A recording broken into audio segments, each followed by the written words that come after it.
Bismillahirrahmanirrahim.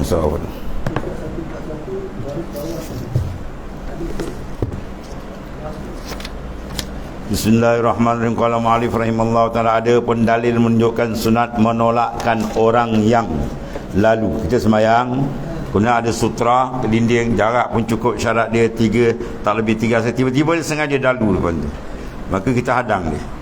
Dia kena degil, kita tolak dia. Tu dalam hadis tengok sini ada.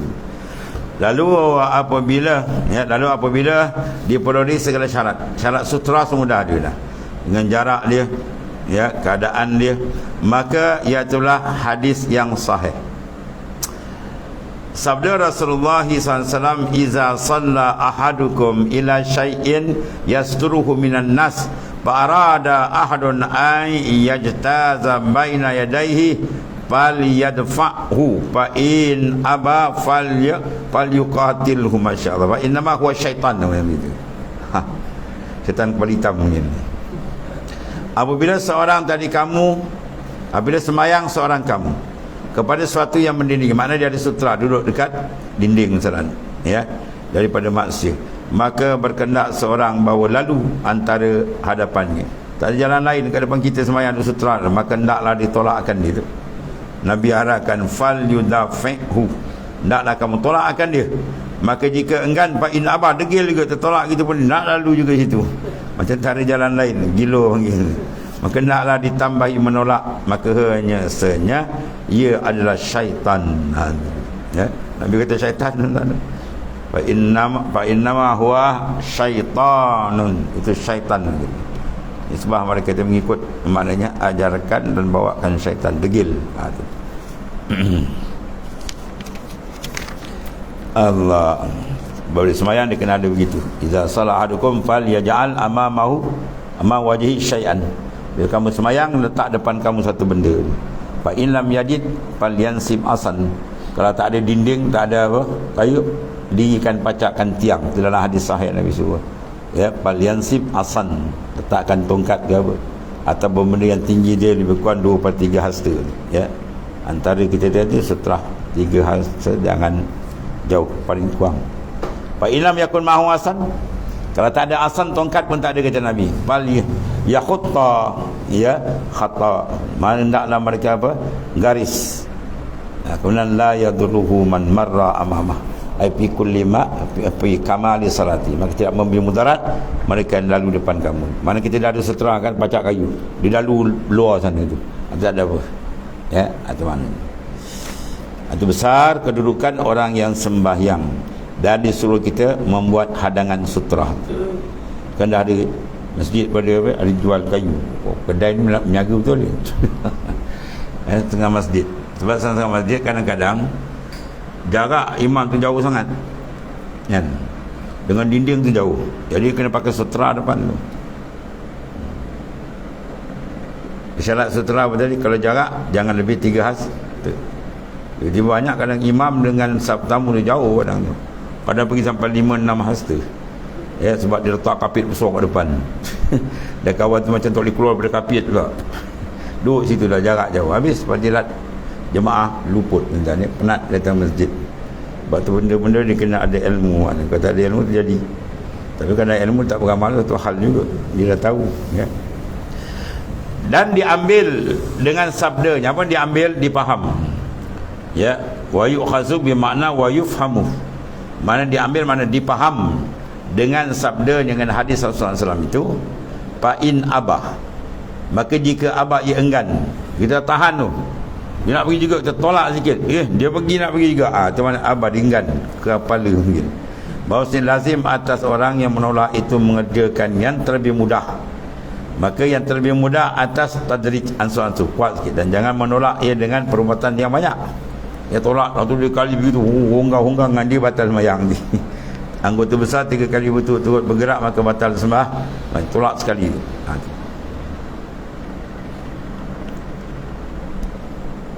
Dan jangan dia menolak dengan sekali perbuatan sekaligus, sangat yang banyak kali ke, ya, berturut-turut, ya, sekali, jangan dia berturut-turut 3 kali, anggota besar batal. Maka jika dia perbuat yang banyak dengan berturut-turut, jawab dia batal sembahyang ni.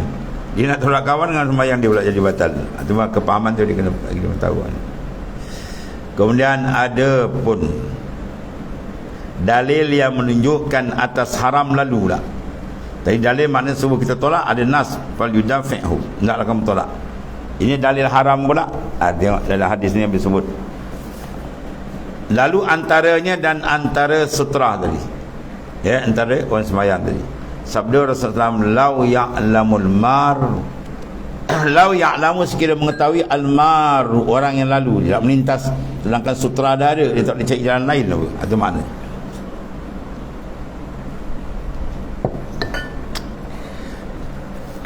Kalau makna mengetahui al-maru baina yadai musalli, antara hadapan orang musalli itu, mazah alaihi, ya, apa perkara besar tu, minal ism, minal ismi, daripada dosa, lakana an yakifa arba'ina kharifan khairun lahu min an yamurra baina yadai, lebih baik dia duduk berdiri 40 tahun. Masya-Allah, ya. Mana jikalau mengetahui orang yang lalu di hadapan orang yang sembahyang, mana hadis orang tu dah siap sutra, dah betul adab dia pergi melintas tengah-tengah antara dia dengan sutra. Dia akan beberapa dosa tu, ini terang dalil kata dosa tu, apa ni, al-ism, minal ismi. Nah, saya adalah terlebih baik baginya berdiri 40 tahun. Ya, dia berdiri, kau berdiri situ 40 tahun boleh lebih baik daripada kau melintas depan orang yang sembahyang yang sudah cukup syarat sutra. Ada pun kalau dia tak cukup syarat, masjid luar lagi depan kosong, dia berdiri tengah-tengah sebab orang lalu lah. Itu lalu apa depan dia pun tak apa kan. Lepas semayang tu sekil kepala, golok bebal now orang kata. Depan tu kosong, kau pergi cacak sini apa. Teruk lagi depan pintu pula semayang. Tu kepala masuk air kan. Jadi kau berdiri 40 tahun tu lebih baik daripada lalu antara hadapannya orang semayang tu. Meriwayatkan dia Bukhari dan Muslim. Kuat hadis tadi. Martabat bahawa Quran ialah hadis yang disepakatkan kesahihan dia oleh Bukhari Muslim. Kemudian Bukhari saja, kemudian Muslim saja, atau susunan dia. Dan Al-Bazzar 3. Riwayat Bukhari, Muslim, Bazzar. Dan hasillah sutrah itu tiap-tiap saf sutrah bagi yang di belakang. Jadi kita saf pertama, ya, sebab dia dah ada mihrab. Bila mihrab, imam dah ke depan kan, jadi dinding tu jadi mihrab kat kita. Jadi imam ada mihrab di depan, jadi semua ada mihrab. Belakang imam, imam tu sini mihrab, dia punya apa, sutra. Tapi kadang-kadang setengah daripada tempat sembahyang musalla dia tak ada mihrab pun ada kan, tegak di depan. Tu ada sikit masalah. Jadi bila imam betul dengan saf pertama tu tak cukup syarat, ya, tak cukup syarat sebab dia, imam tak masuk dalam apa dipanggil mihrab kan, dia duduk luar. Jadi jarak belakang imam okey, imam tu je sutra dia. Yang belah sana tu dah jarak lebih tu, 5-6 hasta dengan dinding kan. Situ maknanya kalau hidup dia letaklah sutra apa ke kaki depan dia kan. Baru dulu dia tu di antara rahsia, maknanya apa, hikmah mihrab. Baik dia imam dah ke depan, jadi maknanya makmum depan tu dapat sutrakan dinding. Dan sutrah yang kedua itulah saf pertama. Sutrah orang saf ketiga ialah saf kedua. Tu sutrah dengan sutrah tu dipanggil sebagai saf dengan saf sebagai sutrah.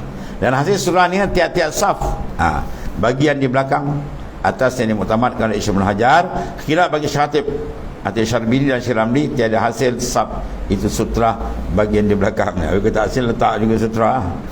Dia pendapat tadi lebih kuat lah, ya, muktamad ila Syekh Ibnu Hajar. Di dalam mustalah fiqh kalau bertemu pendapat ini Ibnu Hajar didahulukan. Kemudian masalah tu, jika sembahyang seorang menghadap sutra yang kebelakangan, maka hilanglah orang akan dia. Jangan buat ni, ya. Jika seorang sembahyang menghadap sutra, ya, yang kebelakangan, maka dihilangkan orang akan dia. Ya, sutra tu tengah sembahyang maknanya hilang. Kalau orang depan kita dia pun keluar, macam nak buat? Ataupun tempat kita hadang tu dilarikan orang jalan ni. Dia berlaku di tengah-tengah sembahyang. Nasaya haramlah atas orang yang tahu lalu antara hadapannya. Demikian lagi jika ia sembahyang dengan tiada sutra, kemudian dihantarkan oleh sutra. Jadi sekarang dia ada sutra, dia letak benda sedepan, tongkat ke apa, ya, dia sembahyang. Tiba-tiba sembahyang, ya, tongkat tu jatuh. atau tongkat dia orang larikan, bermakna tak ada sutra. Bagi orang yang tahu dia asal dia ada sutra, hukum dia sama, dia jangan lalu situ. Sebab dia dah tahu kawan tu dia larikan orang tongkat dia, nak jalan, pada hakikat dia ada sutra di awal. Dan begitu juga orang yang tak ada sutra di awal, 2 rakaat akhir orang cacak angkayu kat dia, ya, sama juga jangan lalu tempat tu. Di hadapan demikian juga jika seorang yang tiada sutra kemudian dihantarkan orang, mana orang letakkan sutra tengah semayangnya, haram lalu antaranya dan antara sutra, atau di antara hukum sutra. Baik, satu masalah jika berlawanan. Jika sembahyang pada saf awal tiada polis sutra, macam tadi ya, sebab biasa tempat sembahyang musalla yang tidak ada mihrab.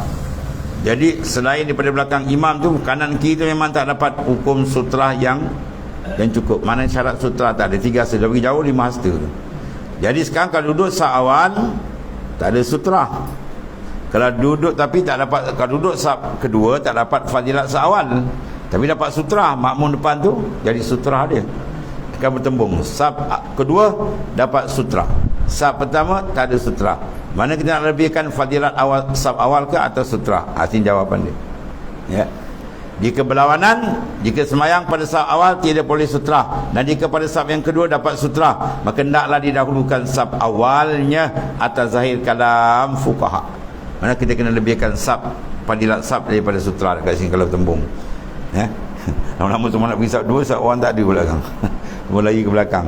Jadi maknanya itu kalau bertembung 2 keadaan, maka diraikan saful awal. Saf awal ni sampai peringkat kalau berebut dia kena memberikan undi, dan dia pun nak saf awal lebih tak. Itu di antara ini. Kemudian babul azan wal iqamah wallah. Bismillahirrahmanirrahim. Alhamdulillah rabbil alamin.